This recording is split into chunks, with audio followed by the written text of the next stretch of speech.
So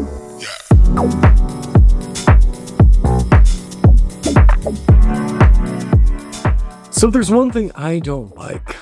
It's bullies. I don't like people who make others feel small, invalidated, worthless. And in the LGBTQ community, we see that sort of bullying trope being expressed in a demographic that is lovingly called the mean gaze. Now, I tried to do some research online about where does this term the mean gaze come from, and I assume it actually comes from the cult classic film by Tina Fey, Mean Girls, referring to girls who are popular, privileged, beautiful, wealthy, and altogether kind of snobby and rude to people who they deem as being lesser. And if you've hung around in gay spaces long enough, you've undoubtedly encountered the mean gaze, who are the people who are perfectly coiffed at all time. They got the perfect haircut, the chiseled features, they've got the perfect stubble, they've got the six-pack, they're muscular and lean but not too muscular, perpetually tan, and usually come with a very, very expensive lifestyle, whether that's through a trust fund or a business or OnlyFans or just lots of credit card debt. On their Instagram, you see them in fabulous places, traveling around the world, attending lavish parties. They are always seen with people who look exactly like them, and if you meet them in real life,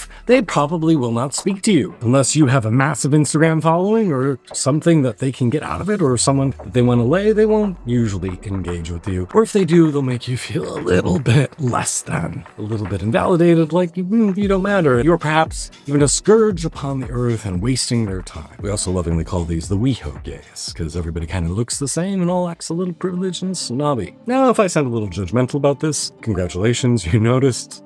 I am, because I don't believe anyone has the right to make others feel belittled. And when people act this way, it's not because they actually feel good about themselves. It's not actually because they believe that they're better than other people. 99% of the time, it comes from a place of deep insecurity, of not feeling good enough, of having to put on a front, a veneer to make other people like them. And the thing that I don't believe a lot of people appreciate is all this external shit. Our bodies, our faces, our bank accounts, all of that is transient. All of it will disappear with enough time. And then what are you left with? Because no one's going to remember you for being amazing because you had that luxury car, because you had those killer pecs. They're going to remember you for how did you make them feel? Did you make somebody feel valued and seen and cherished? Or did you make somebody feel dismissed and unworthy? And here's the point I wanted to get to in making this video about, this kind of mean culture in gay society, is we should know better. Most of us grew up feeling otherized, bullied, traumatized, because even before we knew we were gay, we knew we were different. And different is dangerous, because you might have been different than your siblings, or different than your parents, or different from the society in which you lived. And so we knew that we had to hide and protect ourselves. We knew firsthand what it felt like to feel dismissed, to be otherized, to feel diminished. And I always say trauma can do one of two things. It can either shut you down or it can break you open.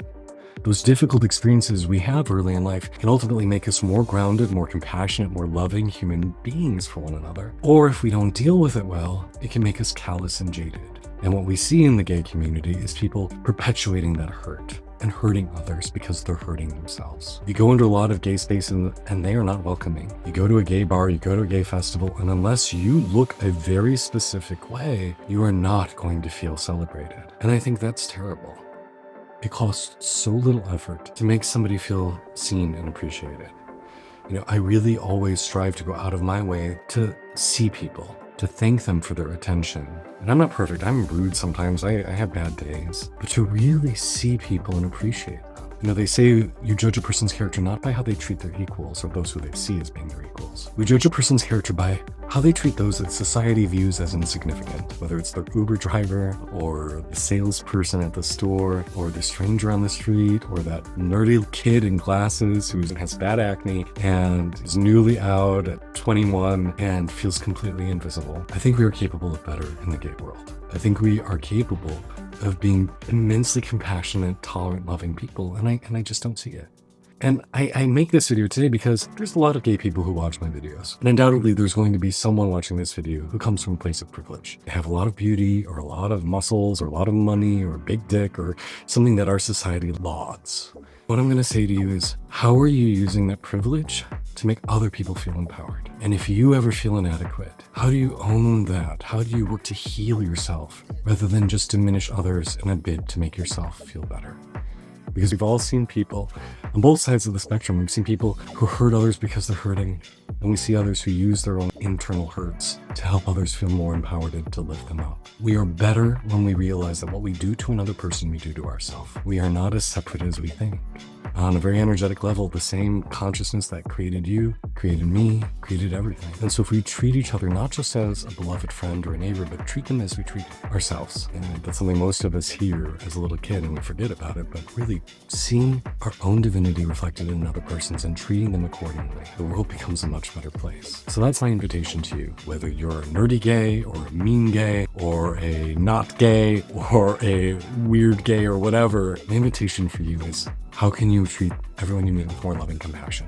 And how can you work to let go of your own fears of inadequacy, your own feelings of not being good enough, seeking status, seeking inclusion, and realize we are all on the same journey. No one is better than another because of what they have or how they look. They're better because of how they behave. And each of us, well, we're all one, so no one is actually all that better to begin with. If this message resonated with you, please forward it to someone else who you think should hear it. Drop a comment. I love to read and respond to your comments as much as I am able. My name is Kaelan. I am a soulful life coach. I work with people on integrating spirituality, sexuality, finding belonging, and living authentically. And it's a pleasure to share this message with you today.